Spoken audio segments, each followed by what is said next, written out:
नमस्कार, माझ्या स्वयंपाकघरात तुमचं खूप खूप स्वागत. मी आज तुम्हाला गावठी पद्धतीने घेवड्याचं कालवण एकदम साध्या सोप्या पद्धतीने कसं करायचं ते दाखवणार आहे. कालवण घट्ट होण्यासाठी, चवदार होण्यासाठी टिप्स सांगितलेल्या आहेत. म्हणून तुम्ही व्हिडिओमध्येच बंद न करता शेवटपर्यंत बघा. चला करूया.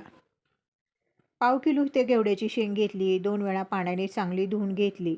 आता साहित्य बघू. अर्धी वाटी भाजलेले शेंगदाणे, 10-12 लसूण पाकळ्या, 1 चमचा काळा मसाला आणि चवीप्रमाणे मीठ एवढ्या मोजक्याच साहित्यात आपण कालवण करणार आहोत. खलबत्त्यामध्ये शेंगदाणे घालून घेतले आणि एकदम बारीक असे शेंगदाणे आपण कुटून घेऊया. खलबत्त्यामध्ये असे शेंगदाणे कुटून घेतले की आपली भाजी घट्ट होते आणि चवदार होते. तुम्ही मिक्सरला शेंगदाणे बारीक न करता खलबत्ता असेल तर असं खलबत्त्यामध्ये कुटून कालवण करून बघा. एकदम चवदार आणि घट्ट असं आपलं कालवण तयार होतं. आता शेंगदाणे कुटून झालेले आहेत ते काढून घेतले. आता लसूण घातला, चवीप्रमाणे मीठ घातलं आणि हे बारीक असं आपण कुटून घेऊया. बघा, लसूण पण आपण कुटून घेतला आहे, तो काढून घेतला. कढईमध्ये 1 पळी तेल घातलं. तेल तापलं की मोहरी, जिरे घातलं. जिरे मोहरी तेलामध्ये तडतडली की कुटलेला लसूण घातला. लसूण या तेलामध्ये आपल्याला चांगला भाजून घ्यायचा आहे. याचा कच्चेपणा जाईपर्यंत लसूण भाजून घेतला. आता घालूया शेंग.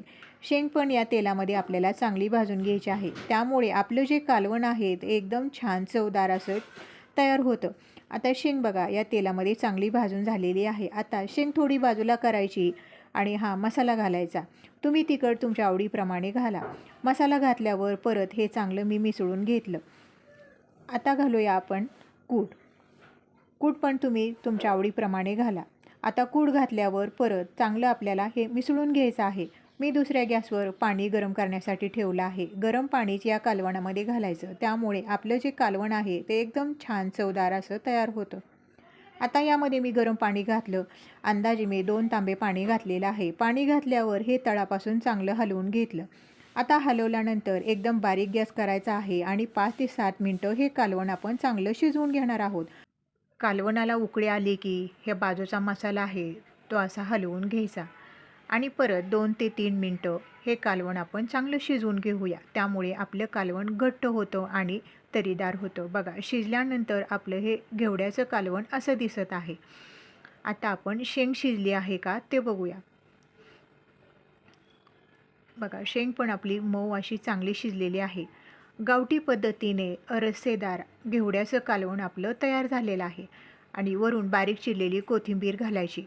बाजरीच्या भाकरीबरोबर लय भारी हे कालवण लागतं. तुम्ही या पद्धतीने असं घेवड्याचं कालवण एकदा नक्की करून बघा. तुम्हाला गावठी पद्धतीने केलेलं घेवड्याचं कालवण कसं वाटलं कमेंटमध्ये सांगा. व्हिडिओ थोडा तरी आवडला असेल तर व्हिडिओला नक्की एक लाईक करा, चॅनलला सबस्क्राईब करा. व्हिडिओ तुम्हाला मनापासून आवडला तर तुमच्या मित्रमैत्रिणी, नातेवाईकांना शेअर करा. व्हिडिओ पाहिल्याबद्दल तुमचे मनापासून आभार. भेटूया पुढील व्हिडिओमध्ये.